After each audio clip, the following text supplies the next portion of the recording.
What's up, guys? First and foremost, I think I have been blessed by the gods of lighting and camera angles, or at least more than I ever have been before, because I think my back looks kind of sick. Um, anyway, this is going to be my shoulder day workout.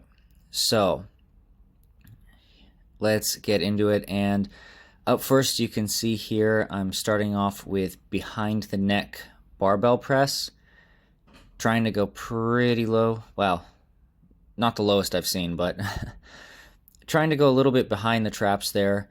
And I absolutely love behind the neck press. I honestly will never do a standard overhead press ever again. It's far and away my favorite shoulder exercise. I'm doing these relatively heavy. I'm doing 3 sets of 4 to 8 reps. I used to do 6 to 10, and there's no particular reason for going a little bit lower in the rep range. I don't know, just trying it out basically. Also, as you can see here, I do like to take these to failure. I like to do these, just go through the reps until I literally just cannot get another one. I love taking these to muscular failure until I just cannot get another rep. Because I don't know what it is, but behind the neck press in particular just really feels good to fail on for me. So I absolutely love that. Moving on though, up next is upright rows. I'm doing these with an easy bar, and I don't know, upright rows, some people love them, some people hate them. I like them. They're kind of painful, not in a bad way, but I don't know, they're a good kind of painful. So I really enjoy them, and plus there's, I don't know, there's just something fun about like yoinking that weight up. So, if they feel good on your shoulders and your wrists, give them a try if you haven't before, because, I don't know, it's a pretty good exercise. I'm also using straps on these because it does tend to help a lot. Like, I'm trying to work my shoulders, not my grip on this one, so using straps helps a lot. Also, because I'm using an easy bar, and my easy bar is not that long, I'm using smaller plates. I used to throw bigger plates on, but then they would always like bang into my elbows. So I switched to smaller plates. I did try them with the barbell, and that was actually really uncomfortable. So I just stick with the easy bar. Next one, I've shown this before in my previous shoulder workout video. And I said in that one how much I absolutely love this and how much it's just pure torture. So these are, I'm not sure if this is the actual name for them, but I just call them lying lateral raises. And you've probably seen Arnold do them. There are videos of him from way back in the day doing these, and these absolutely torch your side delts. I'm doing them for 3 sets of 8 to 15. I used to go 12 to 20, but I'm trying out 8 to 15. But yeah, if you've never tried these, absolutely give them a try. It's a little bit of a skill, learning not to fall off the bench, but thankfully this new bench that I have is really stable, so that helps. But yeah, I've seen people argue online about whether doing lateral raises like this hits the side delts or the rear delts. And it's kind of funny because, like, okay, I posted a video of this on Red Note, and people in the comments were arguing about whether it hits the side or rear delts. And there were a couple of guys in there that were like, look, I just tried it, and I only felt it in my side delts, and then other people were coming, no, no, no, biomechanics this and biomechanics that, and then the other guys were like, look, just try it. You don't feel it at all in your rear delts. So I thought that was kind of funny. But anyway, so those are superset with these cable reverse flies, or kind of as much of a reverse fly as I can do with my setup.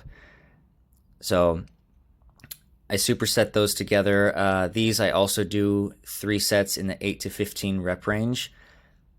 And honestly, this is an absolutely killer superset. Like, my shoulders are always, always, always sore the next day. Every time I do this superset, it's absolutely fantastic.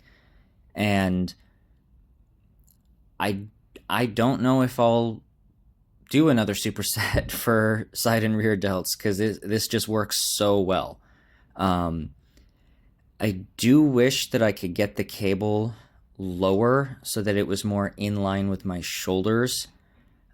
Unfortunately, that's not really possible with the way I have everything set up, which kind of sucks, but it is what it is, and it does get the job done. So that's the most important thing.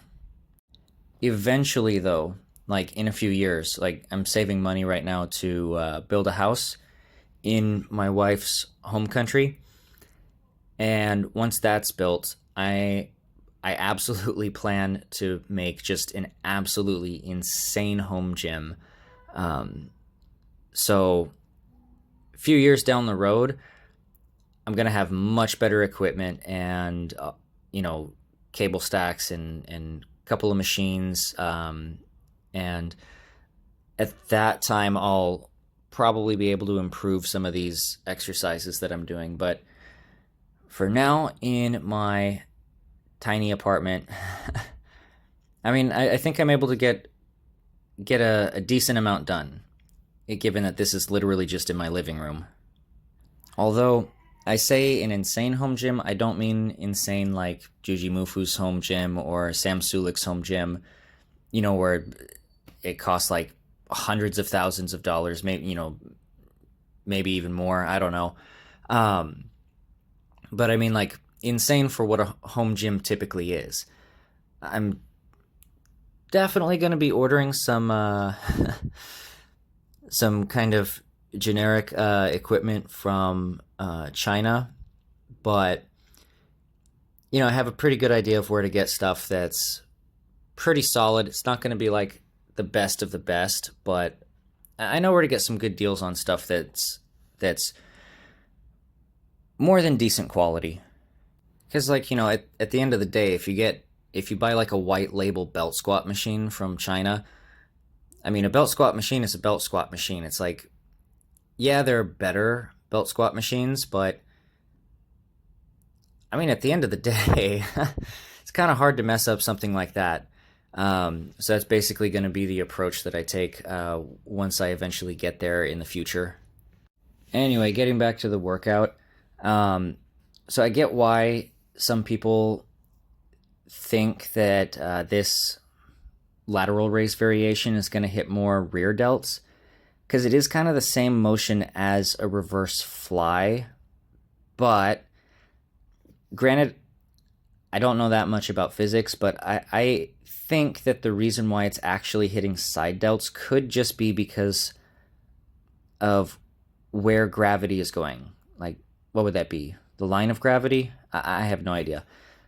But basically, because I'm lying on my side, I'm pretty sure that like gravity and all of the force is going onto my side delts, because of how I'm lying, I think that's where it's gonna go. If I were to lean more forward or even onto my stomach, then I think that would be a lot more rear delts. I've also seen some people lie on their back and lower the dumbbell across their body and say that hits rear delts.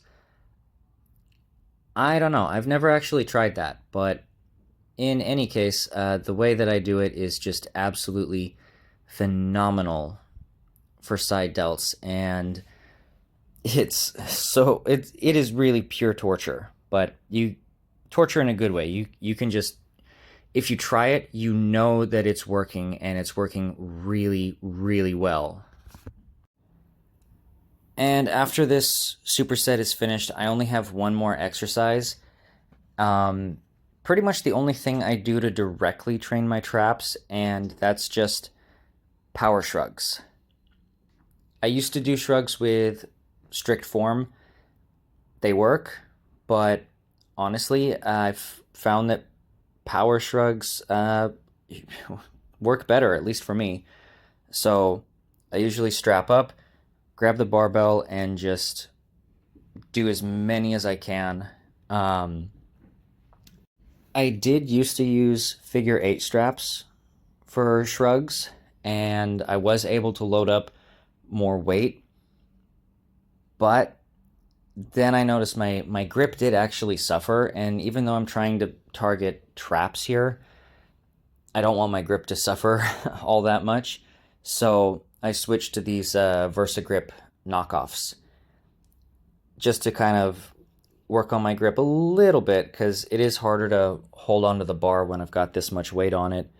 To the point that you'll probably see here, I think in sets 2 and 3, I actually have to put it down and reposition the straps, and then start going again. But anyway, that's pretty much going to do it for my shoulder day. So let me know what you think. Like and comment if you want. And if you're still watching, thank you, and I'll see you in the next one.